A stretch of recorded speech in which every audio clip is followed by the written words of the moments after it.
সমুদ্র থেকে আমরা প্রথম যে বার্তা চিঠি চাই 2024 জুলাই আগস্টের গণবিপ্লবের পর দিচ্ছেন আমার ভাই ফারাবী সহ আশিকে রাসূলকে কেন এখনো কারাগারে বন্দী করে রেখেছেন?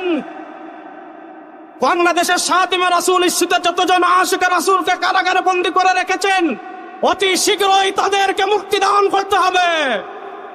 2 নম্বর, অন্তর্বর্তীকালীন সরকারের কাছে আমরা দাবি জানাতে চাই, আপনারা পিলখানা ট্র্যাজেডির জন্য তদন্ত কমিটি গঠন করেছেন, 2024 জুলাই আগস্টের গণহত্যার জন্য তদন্ত কমিটি গঠন করেছেন, 2013 সালের সাপওয়ার গণহত্যার জন্য কেন এখনো তদন্ত কমিটি আপনারা গঠন করতে পারেন নাই?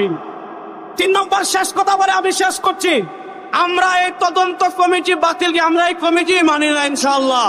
পরিষ্কার ভাষায় বলে, একজন মুসলমান বাংলাদেশে জীবিত থাকতে এই নারী নীতি আমরা বাস্তবায়ন হতে দেব না ইনশাআল্লাহ।